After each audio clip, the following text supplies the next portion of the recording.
Hello everyone, out here on a nice spring day in Maine.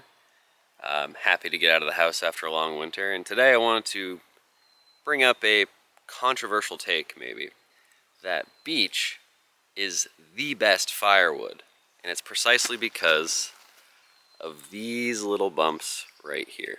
Let's get into it. So first off, in terms of the actual properties of beech firewood, beech is amazing. It has 27 to 28 million BTUs per cord, which is comparable to oak, higher than maple, and really among the highest tier of dense hardwoods. It also has a slow burn rate, it coals very nicely, it's a great wood to throw in a wood stove on a cold, long winter night. So in terms of the properties of the firewood, it's excellent, and I don't think many would debate that. The only problem that beech has is that it's very tough to split. And then once you introduce these bumps, which this actually isn't that bad, I've seen substantially worse than this, that can make splitting even tougher. But if you have a hydraulic wood splitter, it shouldn't be much of an issue. By hand, it can be a complete nightmare. So keep that in mind. So to give you a better look, this is actually a fairly mild, believe it or not, case of beech bark disease. And you have a otherwise smooth bark beech. Beech has a much smoother bark than other species, so it's kind of like a single plate and it kind of peels off if you were to break that off. But then you have these little cankers that appear. And if you look closely, and let's try to focus here, you can see these little white specks, and those are actually the fruiting body of the fungus that causes these cankers. So why is that important to keep in mind for firewood? Well, like I said, it does make splitting very difficult, but if you have a hydraulic wood splitter, that shouldn't be much of a problem.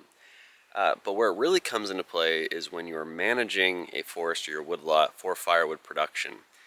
Beech is, because of this issue, which, especially if you live in the Northeast, it's pretty much every single beech. There are some places closer to Pennsylvania and New York where they have less of an issue with it. Where I'm from in Maine, basically every individual is infected with this disease.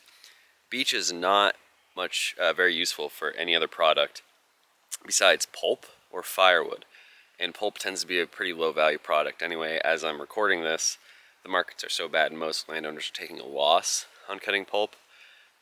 So it's a great species to cut out for firewood, not only because of its great heat content, its slow burn rate, and all its other great qualities as an actual firewood, but simply because it doesn't have any other real opportunity cost in terms of product production.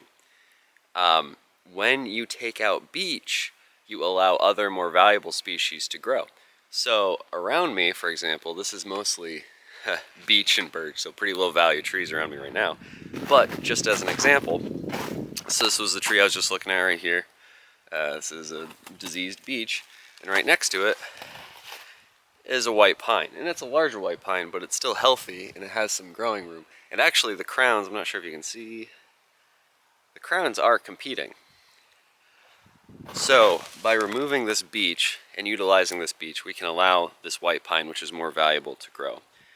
And so you can derive a useful product and sustainably manage your own firewood by removing this beech and allowing other species more room to grow and increase the production of value in your forest. There's one thing you need to be aware of, however, and that is these little buggers right here. So you don't have the cankers yet, they're very small, there's some over there too. But if you look at the buds, it's not going to focus, very clearly beech. You have the quintessential pokey buds. These are called suckers, and they're actually coming from a larger root system. Probably from those beech stems right there, it's probably all a single organism.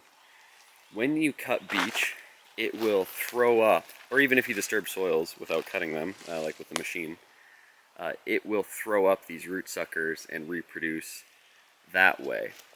That can be good and bad. If you're trying to improve the quality of your forest, like I just spoke of, with this white pine that can gain room to grow, you want to make sure that these don't grow back.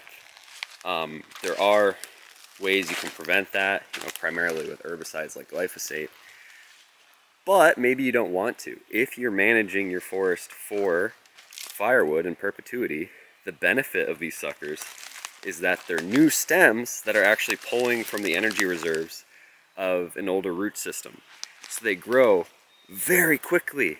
I've seen these harvested with growth rings that really mimicked white pine or aspen or some other really fast-growing softwood or hardwood that's open grown. They just have an amazing growth rate, and so maybe that's something you want to consider. It's kind of a blessing and a curse. If you're a larger landowner or you're into more industrial forestry, it's a curse. There isn't much good about beech. But if you own 10 acres, if you're a small woodlot owner, if you're a small timberland investor, it can be really great. It can really give you an opportunity to heat your home independently and sustainably without incurring any cost at all and actually improving the overall production of your forest. So, something to consider. So that's why I always say that beech is really a firewood like no other. It has comparable heat and burn rates to, oak, but oak has a lot of other great merchantable commercial uses. Beech does not. It is probably the best firewood once you consider the opportunity costs and the benefits of cutting a given species. So if you own your own forest for your firewood production, or even if you just cut some out now and then for a campfire, consider that. If I were you and I had beech on my property, I would probably cut that exclusively, provided that I have a hydraulic wood splitter. If you're cutting by hand, probably don't even try. It's very difficult, but hydraulic wood splitter will make short work of that.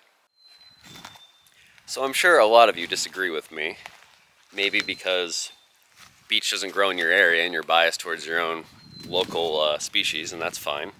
Or maybe you just hate how beech smells and you prefer burning something with a little more fragrance. That's fine as well. But what I really want to drive home is really the principle behind cutting and managing beech firewood, and that is the type of species that you should be picking as your firewood crop trees.